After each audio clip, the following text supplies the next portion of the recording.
Afternoon, Vinyl Community Harris here with some exclusive midweek content. This is an entry for Nick Rudow's Best Cover Versions contest. Thought I'd do it because I've just knocked off work and I've seen a few people are doing it, Nick, and probably because you seem like such a lovely bloke. And I thought I'd throw my hat in the ring because I saw a few here, but you don't have to enter me in the contest, mate. I'm just doing this to try and promote your channel, mate. Not that you need it because you've got loads of subs, to be honest, and you're absolutely flying. But I just wanted to give it a go and show some music that it seems to be sort of areas that you're possibly quite interested in, but you may not have heard of a few of these. So I thought might introduce you to a couple of tunes, but if you have heard of them, apologies. And I do believe, actually, these were all 12-inch singles, so these were all released as the cover version was like the main song. So I thought that gave it a good edge, and I actually genuinely do believe these are all better than the originals, without exception. So first up, I bought this in '88. I think it was Melody Maker's single of the year, or maybe top 5.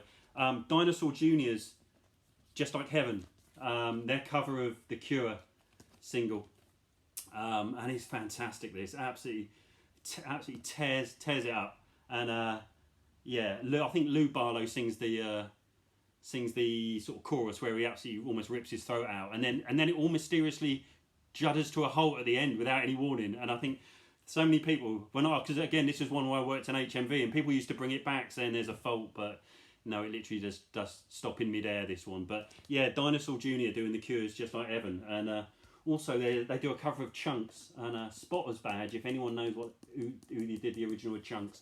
But it's a one-sided etch disc of this as well, one-sided etch disc. So yeah, an absolute cracker, that Just Like Heaven, Dinosaur Jr., original by The Cure. Next up, You Stupid Asshole by Mudhoney. I mean, I'm a Mudhoney nut, and this was them having a crack at the Angry Samoans' You Stupid Asshole, and it's an absolute belter. I mean, I like the Angry Samoans version, which came out in, what, 79, 78? But the Mudhoney version is just a garage pop classic. I've played all of these songs now. I love all of these that I'm going to show. And You Stupid Asshole is just absolutely fantastic. And yeah, I can't say enough about Mudhoney. Fantastic band. Next up, and this was one of my all-time favourites, the Lemonheads, the Favourite Spanish Dishes EP, which I bought in 1990. And the lead track is Different Drum, which was originally by Mike Nesmith from the Monkees, which his version, the original, I don't actually like. Then it was covered by the Stone Ponies, an amazing track. The Stone Ponies really made it a fantastic sort of bubblegum classic.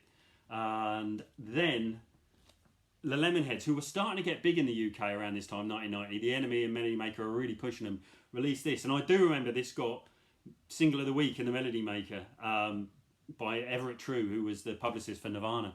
And I think this is absolutely fantastic, Different Drum. And this is cut so loud. I remember just like, because there's only one song on one side, and it is so loud, and it's just it's brilliant. I remember that they actually toured. They were becoming so big in the UK that they toured off the back of this single. And I remember seeing them in I think the Falcon in London in 1990, and the Lemonheads were just incredible. It was the most boiling hot night in about August 90. I'm sure it was about August 90.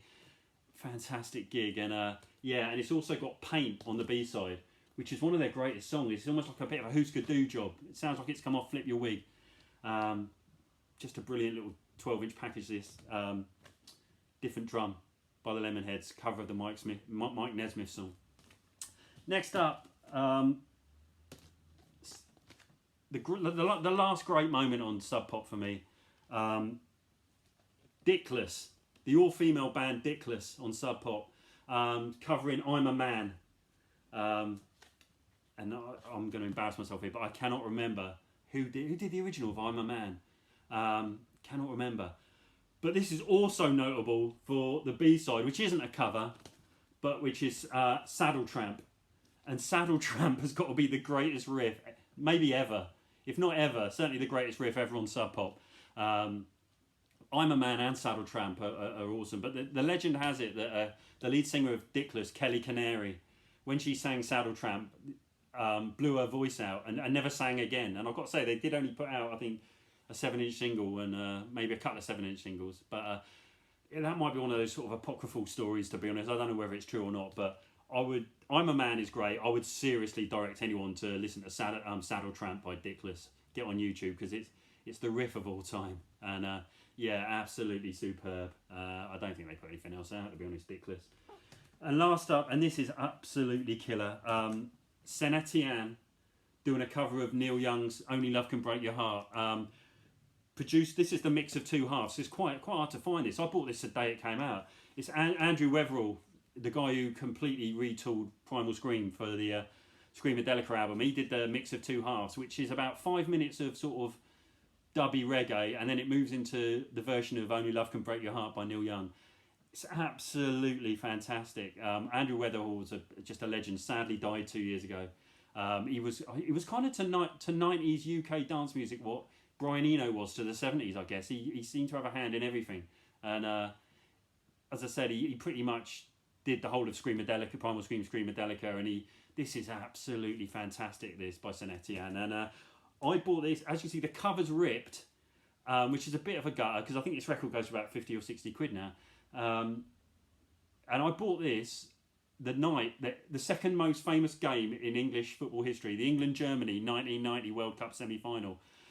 And when England went out on penalties, predictably the whole of Britain turned into a sea of violence, including the pub I was in Southampton.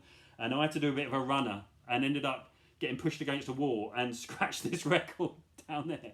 But the record's intact. But yeah, it always reminds me of Paul Gascoigne bursting into tears and then sheer violence in the Willows pub. And yeah, Only Love Can Break Your Heart, Etienne. And I'm going to say that I think it's better than Neil Young's version. But anyway, Nick, congratulations on your channel, mate. You're probably over 700 subs anyway. Always enjoy watching it. You've got a really good, varied music taste. As I say, no need to enter me, mate. I just wanted to raise a bit of awareness to your channel. Not that it needs it. And I'll be doing some more videos soon. Bye now.